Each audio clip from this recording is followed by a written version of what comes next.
Thanks, Mark. Mike, it was another exciting one at the Glass Bowl. I mean, Yes. kind of nerve-wracking. Indeed That it was. 35-33 win over Kent State last Tuesday. Yeah, it was Tuesday. It goes by fast. Yeah, you know, it happens when you're playing action. You know, weekday games, you get confused. You don't know if it's Wednesday, Tuesday. When the game was over, thought it was Thursday or Saturday. I'm like, hey, you know, my wife's off for the weekend, right? And they're like, no, it's the middle of the week. So, you know, you get a little confused, but to come out with a victory was huge. Shaquille Seymour having quite a game.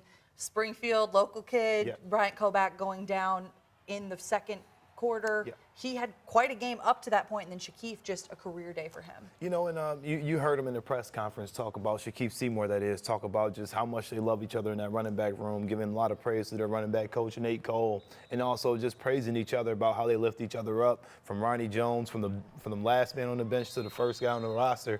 They all feel comfortable about going into the game at the same time or whenever they need to. So, you know, that love and care in that room, especially when the running back is the guy who's kind of get a lot of the credit by holding the ball, scoring those touchdowns, getting the extra yards, hearing his name called over the PA. A lot of guys want to keep that to themselves, but, you know, when you have a selfless group like that, it's just very important to have that for a football team.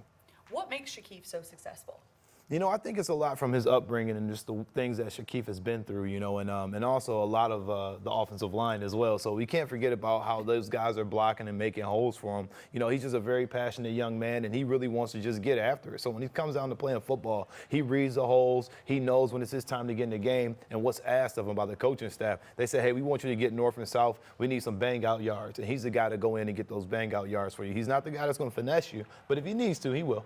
And Eli Peters played the majority of the game. He was injured, though, at the end of the fourth. Carter Bradley kind of stepping in. What do you see out of the team tomorrow offensively? Coach Kendall, kind of tight-lipped, not really giving anything away about who's going to start under center. Well, you know, the dichotomy between those two quarterbacks is really interesting just to see watch how these guys have progressed over the year. And Eli Peters, I mean, he's just really stepped it up. You know, last year he had to play against Northern Illinois, you know, and he had a breakout game, you know, throwing the ball over 40-something times, you know, but this is going to be a game going forward. I'm thinking forward now, but, you know, this is going to be a kind of game where you're going to hope that you have Eli Peters. You want your veteran in there, but if not, you feel confident in Carter Bradley stepping in and doing a lot of good things for this football program. He's been around for now. He's not the young kid that you're used to anymore. He's ready to step up and go. So there's next man up mantra. So if he's not ready to go, then, you know, you got another quarterback out there as a freshman.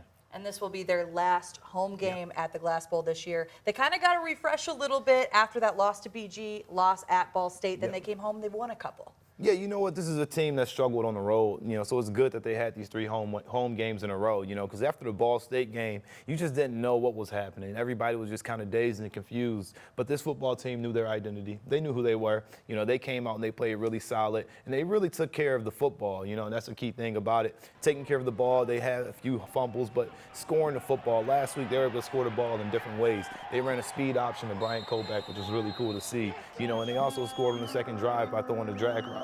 You know, so this is really cool that this offense is finding different ways outside the box because everybody's looking for them to run the inside zone, outside zone. But when you get a speed option on it, now it's a little wrinkle. I like the wrinkles that Coach Wright has put. Thank you, Mike Robinson. UT played another midweek game. They'll be in action tomorrow against Northern Illinois. We'll have the highlights on Sports Nightly. Mark, we'll send it back to you.